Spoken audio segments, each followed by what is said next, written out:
Nadie en aquella concurrida plaza de la Ciudad de México imaginaba que el destino de esas dos hermanitas cambiaría para siempre en cuestión de segundos, ni que el hombre de traje impecable que observaba desde la esquina guardaba una verdad, capaz de destruir a la mujer que las humillaba. Todo comenzó con un grito desgarrador que silenció el bullicio de la tarde, una amenaza cruel lanzada por una mujer sin escrúpulos contra dos seres inocentes que solo buscaban sobrevivir un día más bajo el sol inclemente. La mujer, conocida en el barrio como Brenda, arrastraba a las pequeñas por el brazo sin piedad alguna, importándole poco las miradas de los transeúntes, ni el llanto silencioso de la hermana Mayo Ere, que intentaba proteger a la más pequeña con su propio cuerpo. La gente murmuraba indignada, pero el miedo a esa mujer prepotente los paralizaba. Sin embargo, a pocos metros de distancia, dentro de una camioneta oscura y blindada, unos ojos cansados, pero firmes, observaban la escena con una mezcla de dolor antiguo y furia contenida. Aquel hombre, a quien muchos juzgarían por su apariencia de riqueza distante, sintió cómo se le encogía el corazón al ver la indefensión en los ojos de las niñas. Una mirada que le recordaba demasiado a un pasado que creía enterrado. No era un simple espectador de una injusticia callejera, sino alguien que portaba en su memoria una promesa inquebrantable, aunque en ese instante nadie sospechaba quién era él realmente ni el poder que tenía entre manos para cambiar aquella triste realidad. Lo que Brenda no sabía mientras les gritaba que no valían nada y que pronto se desharía de ellas al mejor postor, era que su tiempo de impunidad estaba contado, y que el destino había puesto en su camino al único hombre capaz de enfrentarla. La tensión en el aire era palpable, como la calma antes de una tormenta eléctrica. Y todos los presentes contenían el aliento esperando un milagro o una tragedia, sin saber que la verdadera historia apenas estaba por revelarse ante sus ojos. Antes de continuar con esta conmovedora historia que nos enseña sobre el verdadero valor de la familia y la justicia, dime en los comentarios, ¿desde qué parte de México o del mundo nos estás escuchando? Escríbelo aquí abajo, me encantará saludarte y saber hasta dónde llega esta historia. El sol de la tarde caía a plomo sobre las calles bulliciosas de la colonia, mezclando el olor a aceite quemado de los puestos de gorditas con el humo de los escapes de los camiones.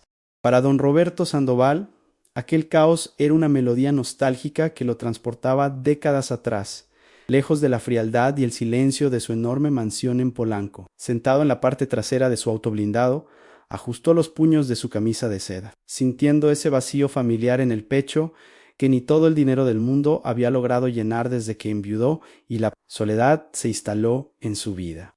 Sus ojos, aunque rodeados por las arrugas propias de un hombre que ha construido un imperio desde la nada, conservaban la humildad de quien no olvida sus raíces en la tierra de Jalisco. Había pedido a su chofer detenerse en esa esquina específica, frente a la vieja plaza donde solía jugar de niño, buscando quizás un fantasma de su propia historia. Pero lo que encontró no fue un recuerdo reconfortante, sino una escena presente que le heló la sangre y despertó al león dormido que llevaba dentro.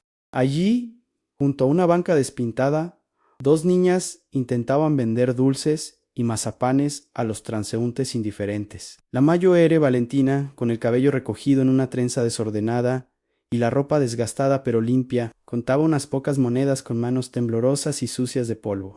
A su lado, la pequeña Sofía, cuyos ojos grandes reflejaban una inocencia conmovedora, se aferraba a la pierna de su hermana Mayo Ere como si fuera su único ancla en un mar embravecido, escondiendo su carita del mundo hostil. La frágil tranquilidad de las hermanas se rompió violentamente con la llegada de Brenda, una mujer que apestaba a perfume barato y arrogancia, vestida con ropa que imitaba marcas de lujo y cargada de bisutería dorada que tintineaba con cada paso brusco.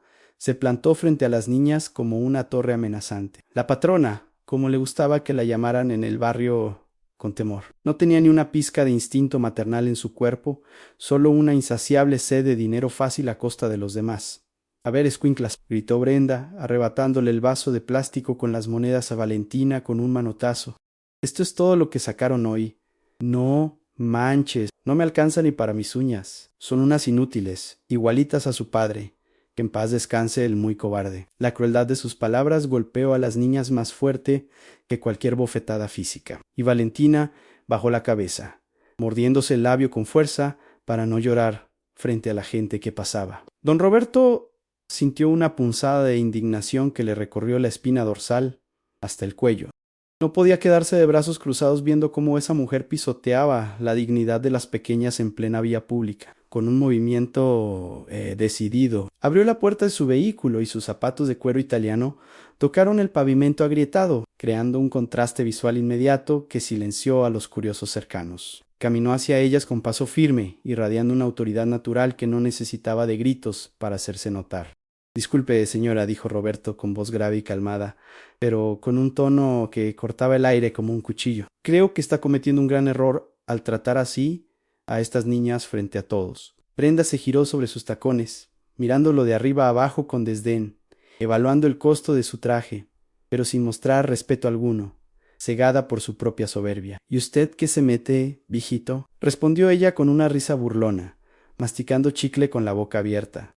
¿Acaso es el abuelo perdido o viene a comprar chicles? Aquí no regalamos nada, mi buen, así que si no va a soltar lana, mejor rásquele por otro lado y no estorbe. La falta de respeto era flagrante, pero Roberto no se inmutó ni un milímetro. Mantuvo la mirada fija en Brenda, esa mirada serena pero firme que había hecho temblar a competidores en salas de juntas, aunque ahora estaba cargada de una compasión feroz por las niñas. No vengo a comprar chicles, replicó él, sacando su billetera con una lentitud deliberada que puso nerviosa a la mujer. Vengo a recordarle que la decencia no tiene precio, aunque parece que usted vendió la suya hace mucho tiempo por unas cuantas monedas. La sonrisa burlona de Brenda se borró de golpe, reemplazada por una mueca de ira que deformaba su rostro bajo las capas de maquillaje. No estaba acostumbrada a que nadie la desafiara en su propio terreno, y mucho menos un extraño con aires de grandeza. Apretó con fuerza el brazo de la pequeña Sofía, haciéndola sollozar, y dio un paso agresivo hacia don Roberto, invadiendo su espacio personal con un descaro que hizo que los presentes contuvieran el aliento. Mire, señor, guárdese sus palabrerías para la misa de los domingos, escupió ella con veneno, señalando a las niñas como si fueran objetos en un estante. Estas chamacas me cuestan mucha lana, comen y no producen, y si no traen dinero hoy, ya tengo quien sí pague por ellas. Y muy bien. Las palabras de la mujer cayeron como plomo caliente en la conciencia de Roberto. No se trataba solo de explotación laboral o maltrato. Lo que Brenda estaba insinuando era mucho más oscuro y aterrador. Habló de un contacto que vendría esa misma tarde. Alguien que buscaba mercancía fresca para llevarse lejos, tal vez al norte o a lugares de donde no se regresa. La urgencia de la situación golpeó a Roberto en el estómago. Ya no era una cuestión de caridad, era una carrera contra el tiempo para salvar la vida y la inocencia de esas dos hermanas, antes de que fueran devoradas por la noche eterna del tráfico humano. Valentina, al escuchar la amenaza explícita sobre ser vendidas, se puso pálida como la cera. Sabía que su madrastra era cruel, pero nunca imaginó que sería capaz de venderlas como si fueran ganado. Con un instinto desesperado, abrazó a Sofía, tapándole los oídos para que no escuchara el destino cruel que se les prometía. En los ojos de la joven hermana Mayo Ere había un pánico absoluto, el terror de quien sabe que su fuerza no es suficiente para luchar contra monstruos reales. No vamos a ir a ningún lado contigo, gritó con la voz quebrada, pero Brenda solo se rió, una risa seca y macabra que resonó en la plaza.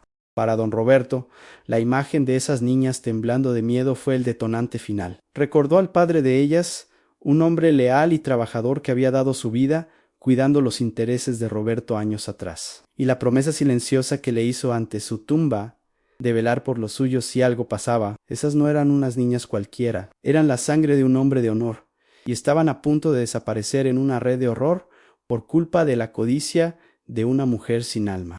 Si él no actuaba en ese preciso segundo, si dejaba que Brenda se las llevara a la vuelta de la esquina, jamás se lo perdonaría su honor, y la memoria de su amigo estaban en juego. La tensión escaló a un nivel insoportable cuando Brenda intentó jalonear a las niñas para llevárselas a la fuerza, alegando que el cliente ya estaba esperando. La gente alrededor miraba con indignación, pero nadie se atrevía a intervenir físicamente.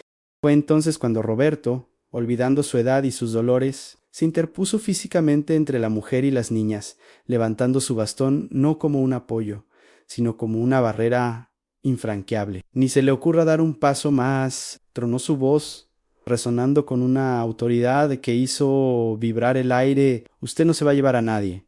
porque desde este momento este asunto se ha convertido en algo personal. ¿Y tú qué habrías hecho en su lugar? ¿Te habrías enfrentado a esa mujer o habrías llamado a la policía arriesgándote a que escapara? Cuéntamelo en los comentarios, quiero leer tu opinión. La intervención de don Roberto desató un caos controlado en la plaza. Brenda, furiosa por el desafío, cambió su estrategia de la agresión física a la manipulación legal. Comenzó a gritar a todo pulmón que Roberto era un secuestrador, un viejo loco que intentaba llevarse a sus hijas a la fuerza. Sin embargo, su actuación melodramática se estrelló contra la calma imperturbable de Roberto, que simplemente sacó su teléfono y llamó a su chofer, indicándole que abriera la puerta trasera de su camioneta blindada, ignorando por completo el circo de la patrona. Valentina, la hermana Mayoere, miraba al millonario con profunda desconfianza. Le resultaba difícil creer que un hombre tan elegante y poderoso estuviera ahí sin pedir algo a cambio. Sin embargo, la desesperación por proteger a Sofía era mayor que su miedo. Roberto se dirigió a las niñas con la voz suave, como si hablara con sus propios nietos, invitándolas a subir al vehículo, ofreciéndoles un refugio seguro de la rabia de Brenda. No tienen por qué temer, niñas. Yo soy amigo de su padre, y mi casa está abierta para ustedes. Nadie les hará daño allí, dijo, extendiendo una mano firme y segura que Valentina dudó en tomar. Pero la inocencia de Sofía la empujó a buscar el consuelo de un abrazo y la seguridad de un protector inesperado. Una vez que las niñas estuvieron dentro del auto de lujo, el contraste se hizo más evidente en las ropas desgastadas sobre la tapicería de cuero fino, el amuleto de Sofía colgando en un hilo sobre el cristal polarizado. Brenda intentó impedirles el paso, golpeando el vidrio con sus uñas pintadas, pero la camioneta arrancó con la pesadez de una roca, dejándola gritando improperios y amenazas a la distancia. El silencio en el interior era abrumador, roto solo por el llanto sofocado de Sofía y la mirada vigilante de Valentina, que no dejaba de escanear el rostro de Roberto, buscando cualquier indicio de engaño. Al llegar a la inmensa y silenciosa mansión en Polanco, la tensión no disminuyó. Las niñas se sentían como ratones en una catedral, abrumadas por el lujo frío y vacío. Roberto les ofreció comida, ropa nueva, un baño caliente y la promesa de que nadie más les haría daño en ese lugar, pero sabía que la tregua sería corta. Brenda no se quedaría de brazos cruzados, y no se equivocó, ya que, pocas horas después, la amenaza se materializó en un abogado de traje barato y actitud beligerante, acompañado por supuestos trabajadores sociales, y la propia Brenda apareció en el portón alegando un caso de secuestro de menores. La patrona había usado sus contactos corruptos para obtener una orden judicial preliminar que la restituía como tutora legal de las niñas, basándose en documentos falsificados y en el testimonio de vecinos comprados.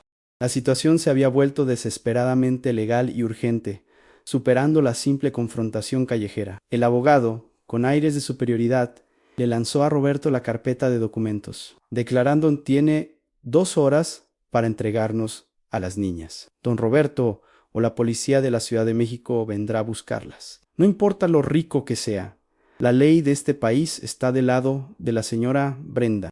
En ese momento de máxima presión, con el tiempo corriendo en su contra, Valentina se acercó a Roberto con un valor sorprendente. Le susurró detalles cruciales sobre las llamadas de Brenda, los nombres de los hombres a los que supuestamente serían entregadas y una ubicación clave. Los ojos de don Roberto se iluminaron con una mezcla de gratitud y determinación. A la joven había actuado como su aliada, dándole la munición que necesitaba. Su dinero podría comprar el mejor abogado del país, pero contra la corrupción necesitaría algo más que billetes. Necesitaría la ley y una verdad oculta. Pero nadie podría imaginar que, por detrás de aquel mirar cansado y melancólico de don Roberto, había una verdad que cambiaría todo el juego y pondría a Brenda justo en el lugar que le correspondía. La patrona creía haber acorralado al viejo millonario, pero no se había dado cuenta de que estaba a punto de despertar a un gigante dormido, un hombre con más poder e integridad de lo que ella jamás podría concebir. La policía corrupta se acercaba al portón y el silencio de la mansión se preparaba para el estruendo del enfrentamiento final. ¿Y tú qué habrías hecho en su lugar? ¿Te habrías rendido ante la orden judicial o habrías arriesgado todo por defender una promesa? Cuéntamelo en los comentarios. Quiero saber si tu corazón es tan valiente como el de don Roberto. El abogado de Brenda, un hombre joven y arrogante llamado Morales, consultaba su reloj con una sonrisa de suficiencia mientras la policía local, claramente en connivencia, se preparaba para forzar la entrada a la mansión de don Roberto. La patrona estaba exultante, saboreando el momento de la venganza y, sobre todo, la inminente ganancia por vender a las niñas. Ella pensaba que había ganado la batalla legal. Después de todo, que podía ser un anciano millonario y viudo contra un documento judicial, aunque fuera corrupto. Justo cuando el comandante local dio la orden de avanzar, Roberto, que hasta ese momento había permanecido en un silencio pensativo, alzó una mano con una calma sobrenatural. Un momento, comandante. Antes de que usted ensucie su uniforme con esta farsa, permítame presentar una prueba que anulará cualquier derecho que la señora Guzmán pueda alegar sobre Valentina y Sofía, declaró con voz firme y autoritaria, haciendo que el jefe policial dudara. Con una parsimonia estudiada, don Roberto se dirigió a una pesada caja fuerte, oculta detrás de un antiguo cuadro en su estudio. El sonido metálico al ingresar la clave resonó en el silencio tenso. De allí extrajo una carpeta de cuero envejecida y un sobre lacrado. La mirada de Brenda se llenó de confusión y luego de pánico al ver los documentos. Ella no sabía que su difunto esposo, el padre de las niñas, había sido un hombre precavido. Abriendo la carpeta, ante la presencia de los agentes y del abogado Morales, don Roberto sostuvo en alto un documento notariado, con sellos y firmas irrefutables. Era el testamento y acta de guarda legal. Con una voz que se elevó hasta hacerse un trueno, leyó en voz alta: yo, Miguel Flores, nombro como único y absoluto tutor legal de mis hijas, Valentina y Sofía, en caso de mi muerte, a mi gran amigo y jefe don Goberto Sandoval, a quien considero de mi propia sangre y protector de mis promesas. La bomba emocional y legal había explotado. El rostro de Brenda pasó del rojo de la ira al blanco del terror absoluto. La humillación era pública, pero el golpe final aún estaba por llegar. Don Roberto no solo había asegurado la tutela, también reveló el secreto que el padre de las niñas había guardado celosamente por años. El sobre lacrado contenía pruebas detalladas de las actividades ilícitas de Brenda. El padre, antes de morir, había recopilado extractos bancarios, grabaciones y testimonios que demostraban que Brenda planeaba vender a sus hijas y que ya había estado involucrada en otras transacciones turbias. La prueba concreta era irrefutable. El documento oficial no solo nombraba a Roberto tutor absoluto, sino que también contenía la denuncia original anexada por el padre. Brenda, al ver su propia letra y las pruebas de sus crímenes expuestas a la luz, intentó huir, tambaleándose y tropezando con sus propios pies, pero fue detenida de inmediato. La reacción de las testigos fue de asombro y alivio. Valentina, al escuchar el nombre de su padre y la lealtad que lo unía a Roberto, finalmente rompió en llanto, pero esta vez eran lágrimas de liberación. El abogado Morales, pálido y sudando frío, se dio cuenta de que había apostado por el lado equivocado. Sus corruptos papeles no valían nada ante la verdad de don Roberto. Si esta historia te atrapó por completo, no olvides dejar tu me gusta ahora mismo y suscribirte a nuestro canal para no perderte ninguna historia de justicia y redención como esta. Lo que viene te va a sorprender. El clímax está a punto de llegar. Con la prueba irrefutable en mano, don Roberto no perdió un segundo más a pesar de la presencia del comandante de la policía local, cuya lealtad era dudosa. Roberto no confió en él. En su lugar, sacó un segundo teléfono, uno satelital, y marcó un número confidencial, hablando en clave y con autoridad. Mientras el abogado Morales intentaba balbucear excusas, una caravana de vehículos discretos, pero con insignias oficiales del gobierno federal, se detuvo abruptamente frente al portón de la mansión. Era la Guardia Nacional, encabezada por un comandante que conocía la integridad de don Roberto. El comandante de la Guardia Nacional, vestido de manera impecable y con una seriedad que intimidaba, examinó rápidamente el testamento y el dossier de pruebas que Roberto le entregó. La ley federal prevalecía sobre cualquier maniobra corrupta local, y el comandante actuó de inmediato. El abogado Morales fue el primero en ser puesto bajo custodia, sorprendido por la velocidad y la escala de la intervención. El clímax estalló cuando don Roberto, erguido en el umbral de su casa, como un patrón de la antigua hacienda, enfrentó por última vez a Brenda. Ella, ya esposada por la Policía Federal, Intentaba gritar y defenderse, pero su voz sonaba hueca y desesperada ante la imponente presencia de Roberto. «Usted creyó, señora Guzmán, que la vida de estas niñas era solo lana para su bolsillo. Creyó que mi dolor de viudo me había vuelto ciego». «Sí, equivocó», sentenció Roberto, su voz resonando con una dignidad recuperada. «Mi lealtad al padre de Valentina y Sofía es un juramento de honor que usted nunca entenderá, porque su corazón está hecho de piedra y avaricia. Ellas no son su mercancía. Son ahora mis hijas de corazón y de ley, y usted no las tocará jamás», declaró Roberto, sintiendo como el peso del luto se aliviaba con el peso de la justicia cumplida. Las niñas, observando desde una ventana interior, vieron cómo su madrastra era humillada públicamente, esposada y escoltada por la autoridad que ella misma había subvertido. La escena fue rápida, decisiva y profundamente satisfactoria para la audiencia. El vehículo de la Guardia Nacional se llevó a Brenda, poniendo fin a su reinado de terror y explotación. El comandante federal saludó a don Roberto con respeto, reconociendo el valor de un hombre que, con su influencia y su integridad, había desmantelado una pequeña red de corrupción y crimen. Roberto había usado su poder no para enriquecerse más, sino para proteger a los más vulnerables, transformando su dolor en un escudo inquebrantable. El silencio que siguió a la partida de los autos era diferente. Ya no era un silencio de soledad, sino un silencio de paz y justicia. Con la paz restaurada y la justicia impuesta, la inmensa mansión de don Roberto Sandoval, antes un mausoleo de silencio y melancolía, comenzó a llenarse de la vida. Las risas de Sofía, que ya no se aferraba a su hermana por miedo, sino que corría libremente por los largos pasillos, resonaban como una dulce música. Valentina, con la expresión antes tensa y desconfiada, ahora mostraba una sonrisa tímida de gratitud y alivio, aceptando poco a poco la increíble bendición de tener un hogar seguro y un protector. Don Roberto, que había pasado años aislado en su riqueza, encontró su recompensa no en transacciones de negocios, sino en las pequeñas alegrías diarias.